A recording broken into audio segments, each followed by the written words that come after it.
Well, strange people, and welcome back to the channel. Absolutely glorious sunny afternoon. A lot of people out on the moor.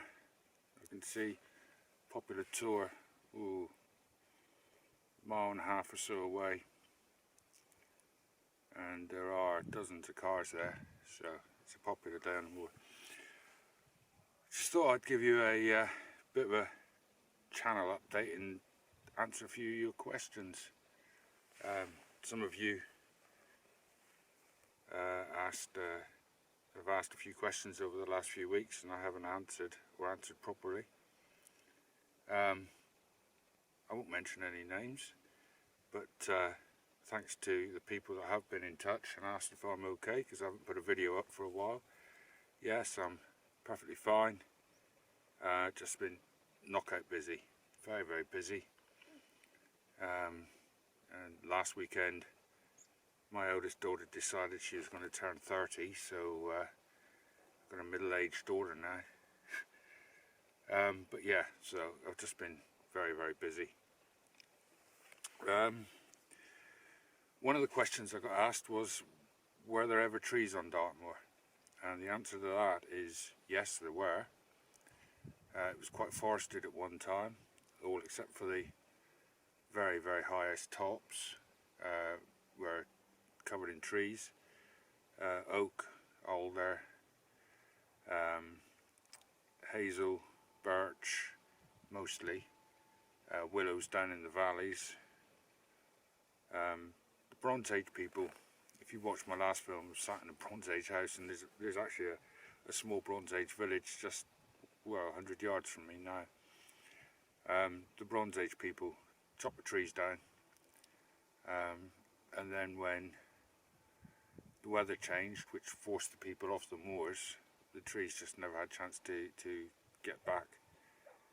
I believe, because it got wetter and colder, I believe that's also when the bogs formed on Dartmoor, but it wouldn't hold me to that.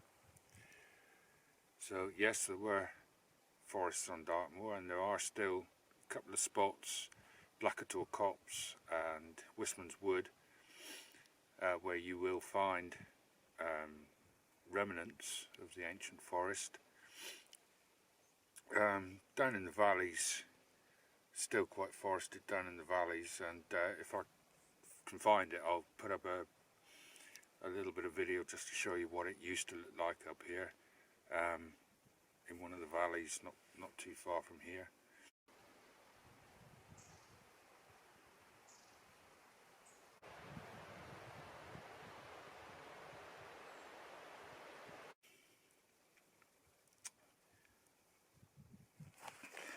Well, I've got a little notepad with some notes on it.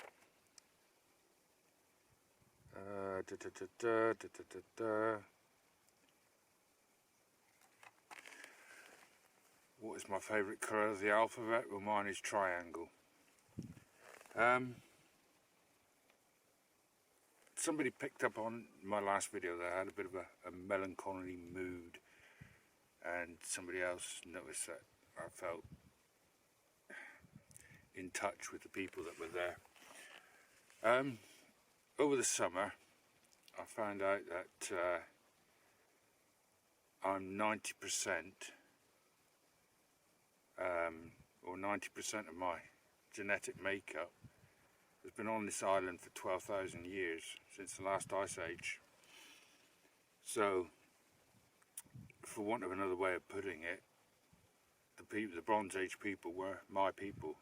From an American perspective, I suppose you'd say I was First Nation. The other 10% of my makeup is 2% Dane, which they say everybody has a little bit of Scandinavian in them. I think it was probably just the bacon I'd had that morning. 2% or nearly 2% Baltic, which I find interesting because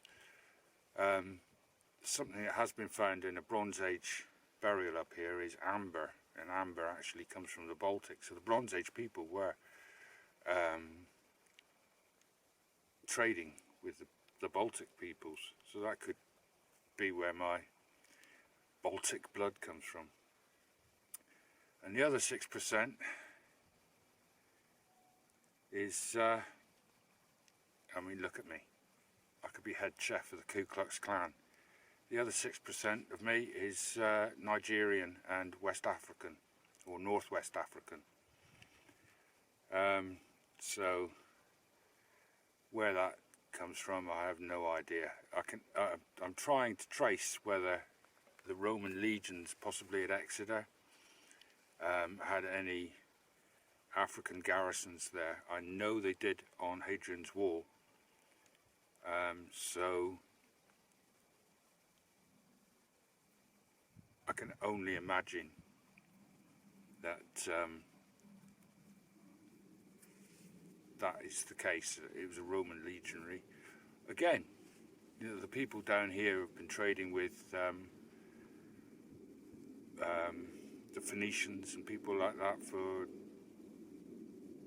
thousands of years. So you know, it could even just be from that. Just don't tell Nigel Farage, or else he'll want me to have a visa or something. So yeah, so that's the reason why I've sort of felt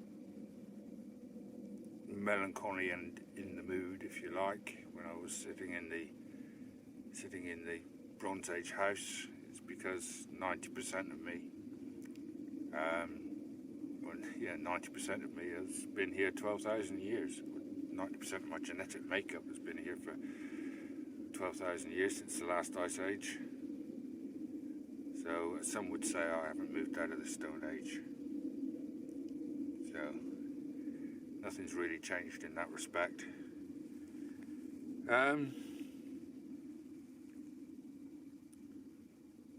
So that's about it, really. The other question that I get asked a lot about is my boat. I was hoping to be doing her up and possibly living aboard her. That things changed when I made that video back in June, was it? July maybe? I didn't expect to be furloughed until August. I expected to be actually able to get to the boat. And when I have finally been able to go to the boat and have a look at her, somebody'd broken into her. And it's hard to explain, but there isn't a door on a boat. It's called washboards. So I've got 3 boards. They'd taken the boards off. They'd actually rolled up the I've got like a plastic covering that goes over the front of the washboards. They'd rolled that up, put it up top, nice and neat and tidy, taken the washboards off, just thrown them open, gone in and obviously messed about inside the boat, and then just left it wide open. So I've got a lot more work to do than I expected. She's obviously filled up with water, dried out, filled up with water, dried out, filled up with water. There's black mould and all sorts inside her now. So I've got a lot of work to do with her. And the other thing that changed was my youngest daughter moved back in with me, which I hadn't been expecting. So yeah, that's sort of, I'm not going to say it's scuppering my plans, because it's nice to have company, but that certainly slowed me down a bit. So in the spring I will make a start on my boat, even if it's just for us to use as a pleasure craft. I think that's about all the questions. I don't know. I think that's about all the questions. Just seen some trail runners go by. I don't get it. I don't get that. I don't get why. I can understand why you'd go running to keep fit, and I sort of understand why you'd go running in a beautiful place to keep fit, but for me the moors are all about the journey. taking it all in, not going along at a fast pace, missing things. They missed me. They went right past me, didn't see me. 30 yards away. You take it all in. That's what I think. Come out to a beautiful place like this and take it all in. I don't know if you can hear the farmyard. There's a farmyard about a mile away and just down into the valley. Everything's so still and so clear. You can hear the dogs barking down there. Unbelievable. I don't know if you can hear them barking. So yeah, I think that's it.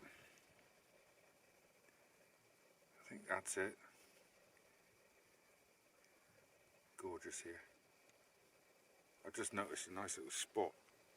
I could probably pitch my tent. I might come up here and do a camp. I had hoped to get out onto the river today, maybe do a canoe trip on the river, but I can see from here that the valley is just absolutely full of mist, so it wouldn't have been that pleasant. Absolutely gorgeous view from here. I can see clear, I should say clear, it's not clear, it's misty, but I can see pretty much to St Austell, which is a good 30-35 miles as the crow flies. Absolutely gorgeous. I'll turn you around and let you see. You can see the valley mists as well then.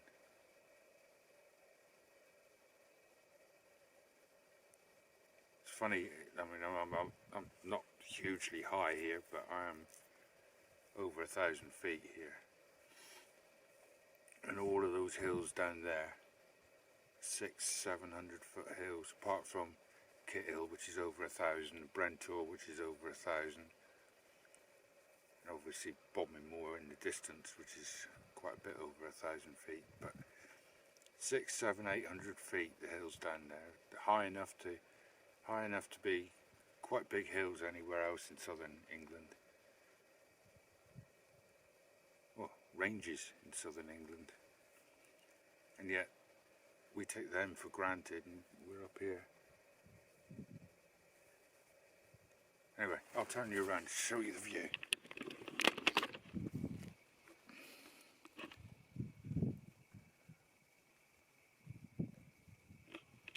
I haven't got my glasses on, so I can't tell you whether I'll pan you in a bit.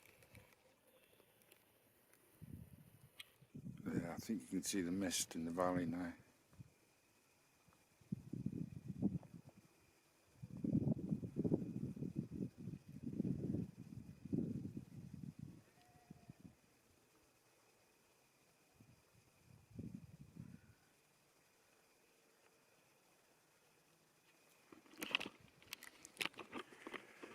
Ooh!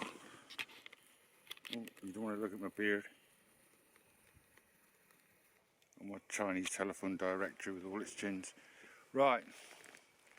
I might cut that comment out. So yeah.